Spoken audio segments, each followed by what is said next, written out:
Dami kong pera. Dami kong pera. May dadagdag na naman ako sa kaban ko nito.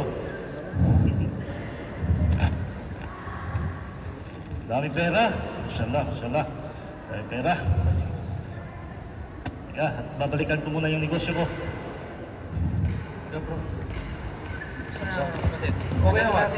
Kita. Oo nga eh. Nililibre kitang makakain bro. Mamaya, may pera tayo. Talaga ba?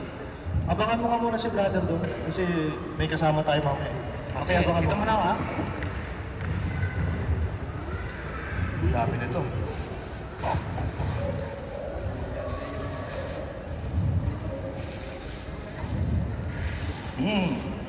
Malaki na naman ang kinita ko ngayon. May dadagdag na naman ako ngayon sa aking kayamanan. Madadagdagan na naman ang aking pera. Teka, parang kumunti yung pera ko dito. Sino kayang nangahas na kumuha dito? Marami to kanina.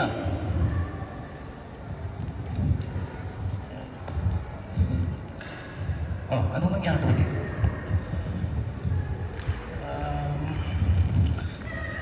May kumuha ng pera ko, kapatid. Nawala yung pera ko, may kumuha. Hindi ko alam kung sino. Sana makarma yun. Kapatid, may isang payo ko para sa'yo. Na ang iyong kayamanan, ito'y lagi mo binabantayan. Ngunit, ang kaalaman, siya ang magbabantay sa'yo. Ganun ba, kapatid? Tara bro, kakain tayo kasi may bagong bukas na restaurant doon. Mukhang masarap yung Mga kapatid, mga kapatid, pwede ba kayo kausap mo? Pupunta pa tayo. Assalamualaikum kapatid. Ano yun? Ang Islam ay kapayapaan. At ang mga Muslim ay nagpapatupad nito. Kaya, ang kaalaman ay magpapalaya sa atin. Kaya palagi nating isipin ang mga kapatid natin. Hindi mo siya pagpitsalain, hindi mo siya sasaktan, hindi mo siya pwedeng pagtakawan. Kaya itaguyod natin. Isa lang. Talaga, may sasabihin ako sa'yo. Ano yun kapatid? Actually, huwag mong pagsabihin kasi ako yung kumuha ng pera ng isang tao. Ano ba? Ba't mo ginawa yun? Wala eh, kasi gusto ko kumain ka rin sa masarap na restaurant. Pero eto, Alam na ng lahat. babalik ko na. Tulungan mo ako, huwag mong sabihin sa kanya na ako yung kumuha. Pangako kapatid na hindi ka ito ipagkakalat. Katunay na sa Islam ay huwag natin ipagkalat ang kamalian ng ating kapatid. Kaya ako na ba? Assalamualaikum bro. Waalaikumsalam. May hinahanap Stress ka ba? na stress ako kasi yung pera ko nawala. Pinag-ipunan ko ng maraming taon yon. At nung pagbalik ko nawala na yung pera ko sa pinagtataguan ko. Sino kayang mapangas na kumuha nun? Ako bro, may magandang balita ako sa'yo bro. Kasi may lumapit sa akin na may napulot na pera. Ay baka ito yung sa'yo bro. Siya, sige, natingnan nga kung pera ko nga ba yun. Ito nga kapatid, maraming salamat. Maraming salamat sa iyo kapatid.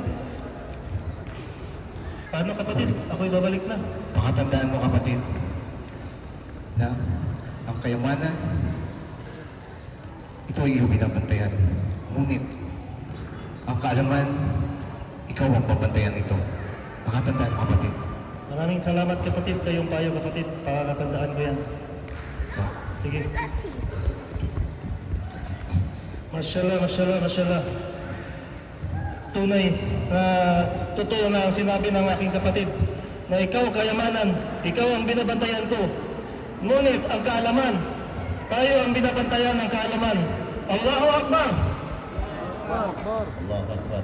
Yun na nakita natin ang ating mga kapatid sa kanilang pagsasagawa na ang kaalaman ay higit na mainam kaysa sa kayamanan sa ating salapi. Kaya ini-invite namin kayong lahat mga kapatid. We are here to invite you, all of you, to come with us to learn how to read the Quran and how to understand our religion, Islam, inshallah. in KPCC, Quiet Philippine Cultural Center, sa lahat ng mga brother natin dito. Pag may pagkakataon kayo, at sigurado may pagkakataon, huwag ninyong isipin na wala kayong oras, wala kayong panahon, o kaya busy kayo sa trabaho. Pumunta kayo sa KPCC para matutunan natin paano basahin ang banal na Quran at paano natin matutunan yung mga katuruan sa ating pananampalatayang Islam. Mga lalaki, mga babae, hindi lamang sa mga balik Islam, pati na rin sa mga kapatid natin ng mga bangsamoro, kung sakali na gusto nila makihalubilo sa ating pag-aaral. Sinabi ng Allah subhanahu wa ta'ala, "Yarfa'illahu alladhina amanu minkum walladhina utul ilma darajat." Napakainam ito mga kapatid. Yarfa'illahu alladhina amanu minkum. Itataas ng Allah, iangat ng Allah sa inyo ang sinumang nanampalataya sa inyo. Walladhina utul ilma darajat, at ang sinumang binigyan ng Allah ng kaalaman sa pananampalataya. Itataas ng Allah ang kanyang antas, hindi lamang dito sa mundo, kundi hanggang sa kabilang buhay. So alhamdulillah, ibibigay ko ng microphone sa ating mga kapatid. Assalamualaikum warahmatullahi wabarakatuh.